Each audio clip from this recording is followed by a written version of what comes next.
Hello everyone, it's Miss Ojale here, one of the English teachers at Beacon Hill. Some of you know me, some of you don't.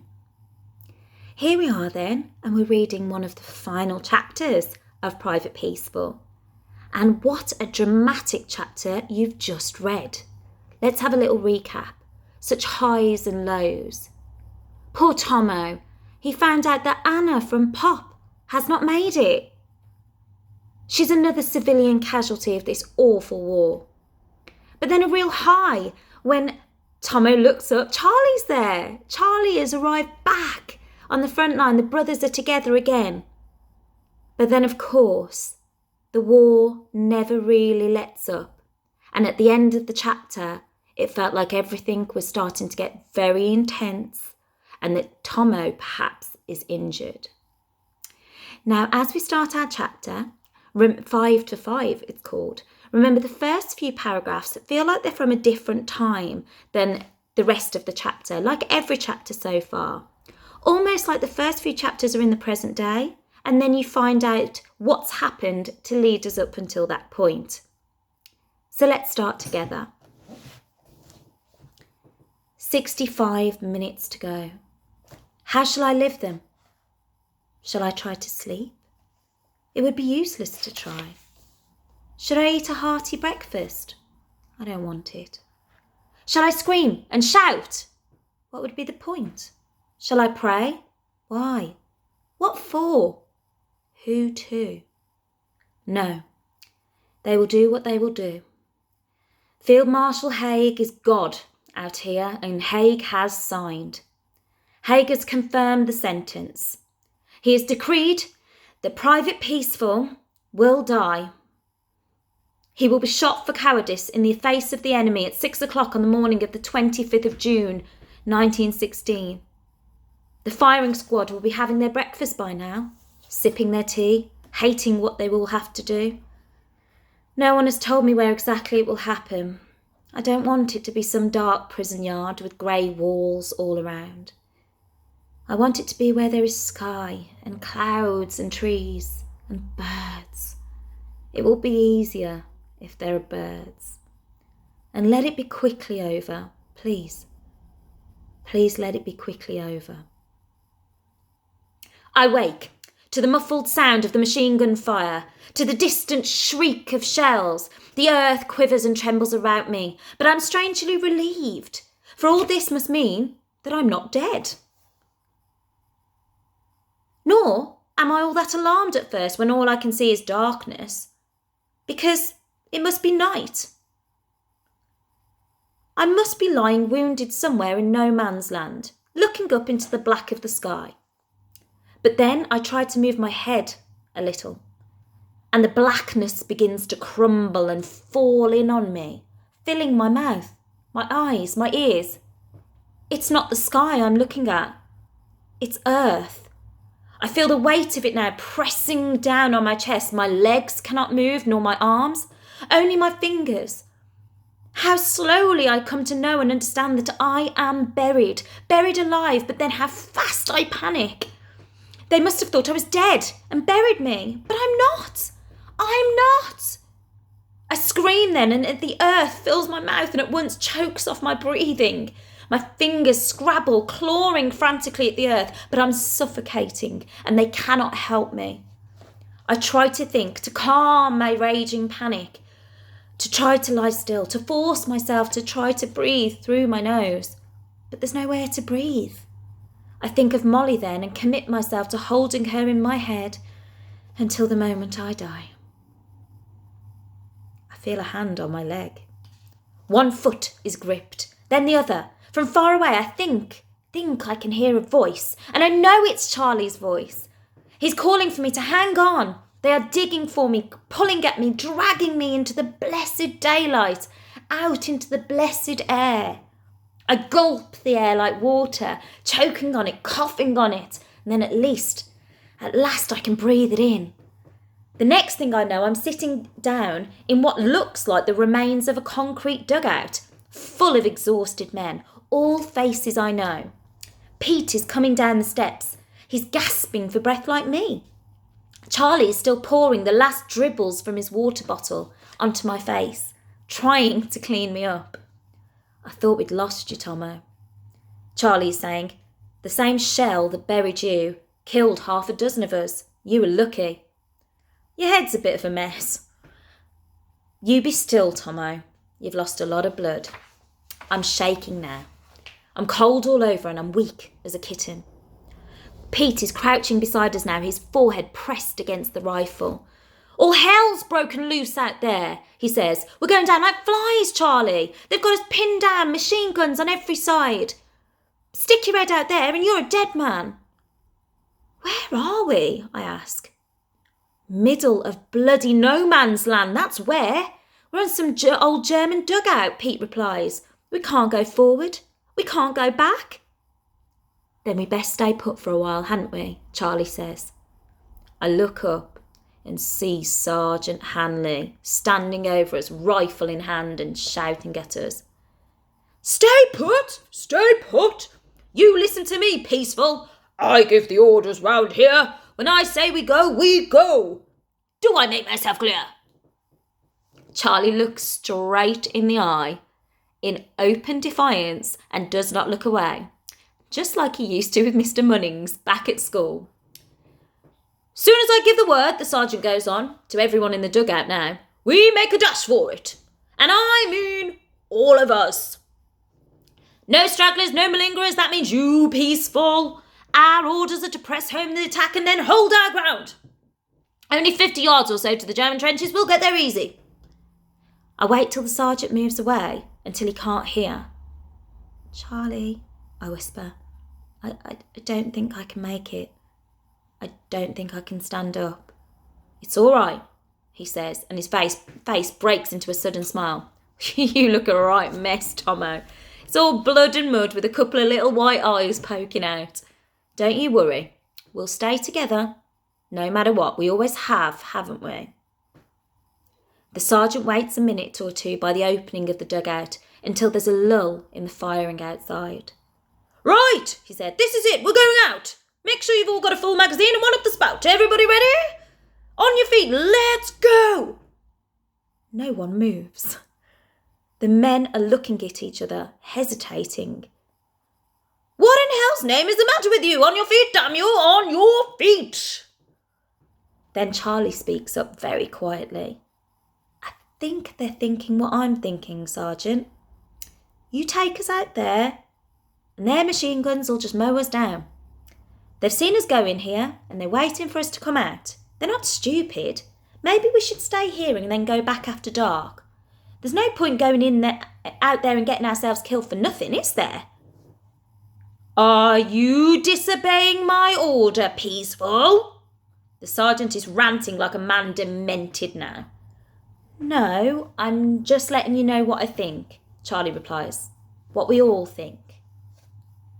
Well, I'm telling you, Peaceful, if you don't come with us when we go, it won't be field punishment again. It'll be a court-martial for you. It'll be the firing squad. Do you hear me, Peaceful? Do you hear me? Think about what we read at the start of the chapter.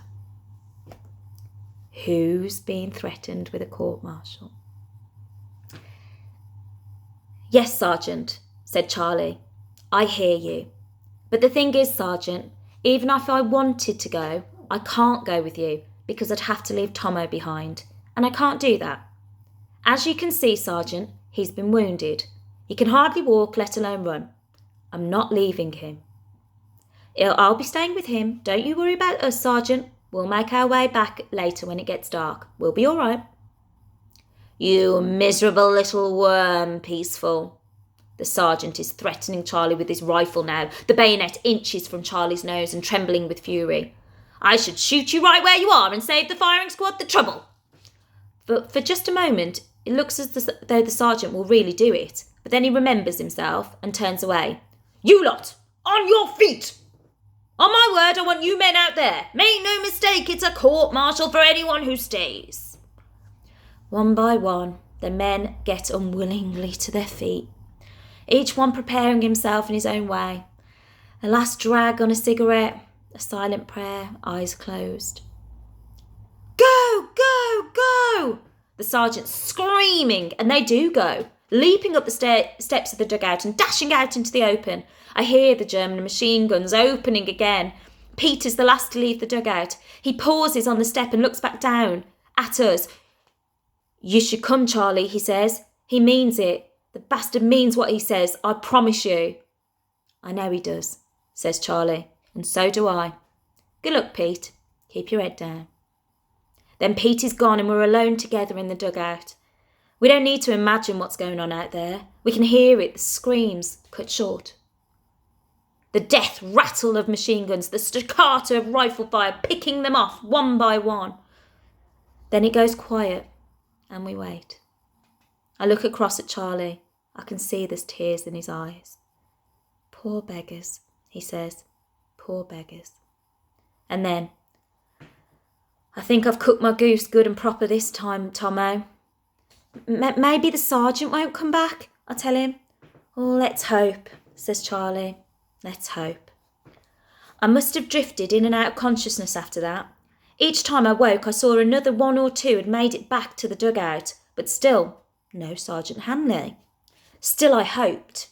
Then I woke to find myself lying in Charlie's arm, with Charlie's arm around me, my head resting on his shoulder. "Tomo, Tomo," he said. "You awake?" "Yeah," I said. "Listen, Tomo, I've been thinking."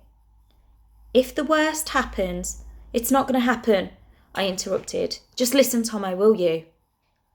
I want you to promise me you'll look after things for me. Do you understand what I'm saying? Do you promise?" "Yeah," I said. And then after a long silence he went on. "You still love her, don't you? You still love Ma?" My silence was enough. He knew already.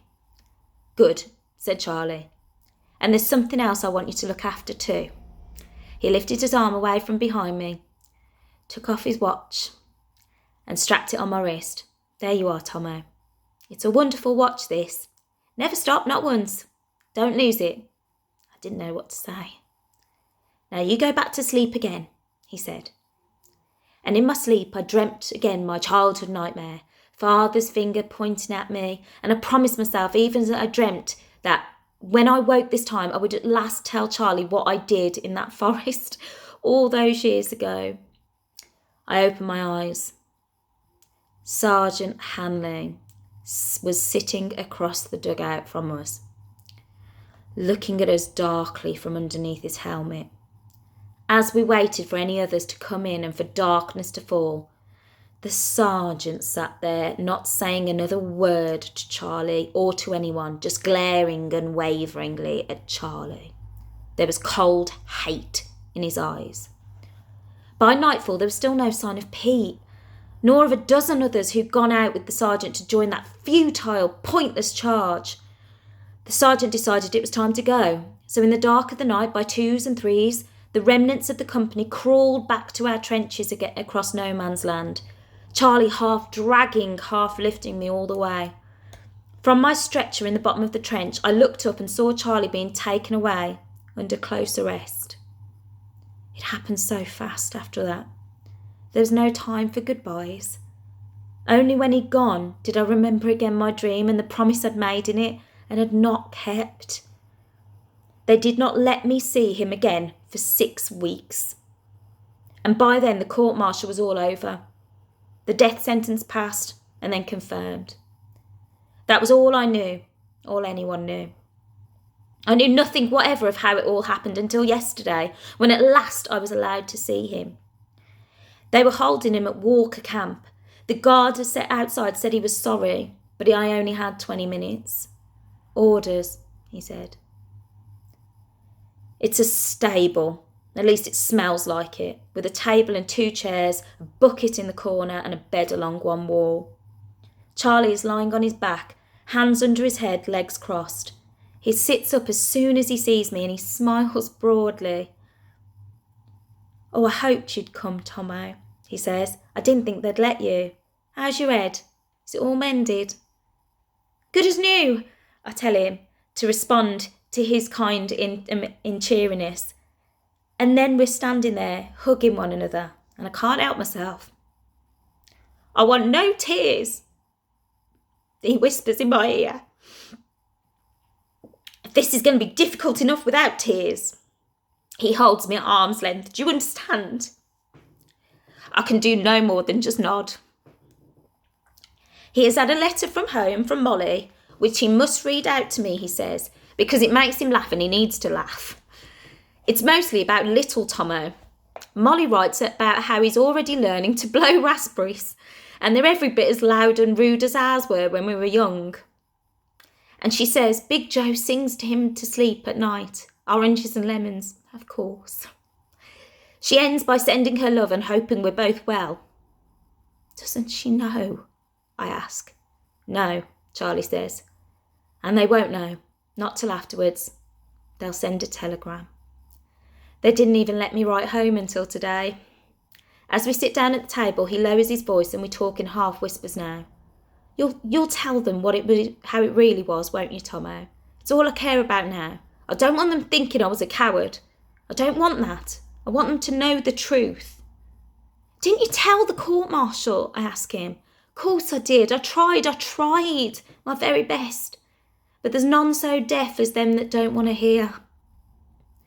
They had their one witness, Sergeant Hanley, and he was all they needed. It wasn't a trial, Tomo.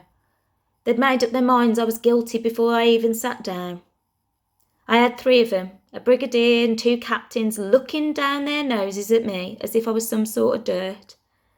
I told them everything, Tomo, just like it happened. I had nothing to be ashamed of, did I?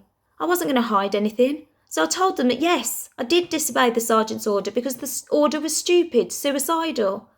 We all knew it was, and that, anyway, I had to stay behind to look after you. They knew a dozen or more got wiped out in the attack, and that no one got as far as the German wire. They knew I was right. But it made no difference. What about witnesses, I ask him. You should have had witnesses. I could have told him. I did ask for you, Tomo, but they wouldn't accept you because you were my brother. I asked for Pete, but then they told me Pete was missing. And as for the rest of the company, I was told they'd been moved into another sector and they were up the line and not available. So they heard it all from Sergeant Hanley. And they swallowed everything he told them as if it was gospel truth. I think there's some big push coming and they wanted to make an example out of someone, Tomo. And I was the Charlie. He laughed at that. All right, Charlie. Then, of course, there was my record as a troublemaker, a mutinous troublemaker, Hanley called me. Remember Latarp? Had up on a charge of gross insubordination, field punishment number 1. It was all there on my record. So was my foot. Your foot? That time I got shot in the foot. All foot wounds are suspicious, they said. It could have been self-inflicted. It goes on all the time, they said. I could have done it myself just to get out of the trenches and go back to Blighty. But it wasn't like that, I say. Of course it wasn't. They believed what they wanted to believe. Didn't anyone speak up for you, like an officer or anyone? I didn't think I needed anyone, Charlie tells me. Just tell him the truth, Charlie, you'll be all right. That's what I thought. How wrong could I be? I thought maybe a letter of good character from Wilkie would help. I was sure they'd listen to him being an officer and one of them. I told him where I thought he was. The last I'd heard, he was up in a hospital in Scotland somewhere. They told me they'd written to the hospital, but that he'd died of his wounds 6 months before. The whole court-martial took less than an hour, Tomo. That's all they gave me. An hour for a man's life, it's not a lot, is it? And do you know what the brigadier said, Tomo? He said I was a worthless man. Worthless? I've been called a lot of things in my life, Tomo, but none of them have ever upset me except that one. I didn't show it, mind. I wouldn't have given them the satisfaction. And then he passed sentence. I was expecting it by then. Didn't upset me nearly as much as I thought it would. I hang my head because I can't stop my eyes filling. Tomo, he says, lifting my chin, look on the bright side. It's no more than we were facing every day in the trenches and it'll be over very quick. And the boys are looking after me all right here. They don't like it any more than I do. 3 hot meals a day. A man can't grumble. It's all over and done with, or it will soon be anyway. You want some tea, Tomo? They brought me some just before you came. So we sit either side of the table and we share a mug of sweet, strong tea and speak of everything Charlie wants to talk about. Home, bread and butter pudding with the raisins in and the crunchy crust on top, moonlit nights fishing for sea trout on the Colonel's River, Bertha, beer at the Duke, the yellow aeroplane, and the humbugs. We won't talk of Big Joe or Mother or Moll, Charlie says, because I'll cry if I do. And I promised myself I wouldn't. He leans forward suddenly in great earnest, clutching my hand. Talking of promises. That promise you made me in the dugout, Tomo. You won't forget it, will you? You will look after them. I promise, I tell him, and I've never meant anything so much in my life. You've still got the watch then, he says, pulling back the sleeve. Keep it ticking for me. And when that time comes, give it to little Tomo so he'll have something from me. I'd like that. You'll make him a good father, like father was to us. It is the moment. I have to do it now. It's my last chance. I tell him about how father died, how it all happened, what I'd done, how I should have told him years ago but never dared to. He smiles. I always knew that, Tomo. So did Mother. You talk in your sleep. Always having nightmares, always keeping me awake about it you were. All nonsense. Not your fault. It was the tree that killed Father, Tomo, not you. Are you sure? I asked him. I'm sure, he says. Quite sure. We look at one another and know that time's getting short now. I see a flicker of panic in his eyes. He pulls some letters out of his pocket and pushes them across the table. You'll see they get these, Tomo. We grip hands across the table and then put our foreheads close together and close our eyes. I managed to say what I've wanted to say. You are not worthless, Charlie. They're the worthless ones. You're the best friend I ever had and the best person I've ever known. Sorry, I always cry this bit. I hear Charlie starting to hum softly. It's oranges and lemons, slightly out of tune. I hum with him, our hands clasping tighter. Our humming is stronger now. Then we're singing it loud so the whole world can hear us, and we're laughing as we sing. And there are tears. But it doesn't matter because they're not tears of sadness, they're tears of celebration. When we're finished, Charlie says, it's what I'll be singing in the morning. It won't be God Save the Ruddy King or All Things Bleeding Bright and Beautiful. It'll be oranges and lemons for Big Joe, for all of us. The guard comes in and tells us our time is up. We shake hands then, as strangers do. There are no words left to say. I hold our last look, and I want to hold it forever. Then I turn away and I leave him. When I got back to camp yesterday afternoon, I expected the sympathy and the long faces and those averted eyes I'd been used to for days before. Instead, I was greeted with smiles and with the news that Sergeant Hanley was dead. He'd been killed, they told me, in a freak accident, blown up by a grenade out on the ranges. So there was a justice of some sort, but it had come too late for Charlie. I hoped someone at Walker Camp had heard about it and would tell Charlie. It would be small consolation for him, but it would be something. Any jubilation I felt, or any of us felt, turned very soon to grim satisfaction, and then evaporated completely. It seemed as if the entire regiment was subdued, like me, quite unable to think of anything else but Charlie, of the injustice that he was suffering, and the inevitability of what must happen to him in the morning. We've been billeted this last week or so around an empty old farmhouse, less than a mile down the road from where they're keeping Charlie at Walker Camp. We've been waiting to go into the trenches further down the line on the Somme. We live in bell tents and the officers are billeted in the house. The others have been doing their very best to make it as easy as they can for me. I know from their every look how much they feel for me, NCOs and officers too. But kind though they are, I do not want or need their sympathy or their help. I do not even want the distraction of their company. I want simply to be alone. Late in the evening, I take a lamp with me and move out of the tent into this barn or what's left of it. They bring me blankets and food and then leave me to myself. They understand. The padre comes to do what he can. He can do nothing. I send him away. So here I am now, with the night gone so fast and the clock ticking towards 6 o'clock. When the time comes, I will go outside.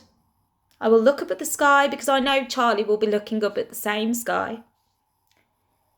When they take him out, we'll be seeing the same clouds and feeling the same breeze on our faces. At least that way we'll be together. And you are now ready in your next session for the last chapter. I hope you've enjoyed that. Gone on a bit of an emotional journey with me.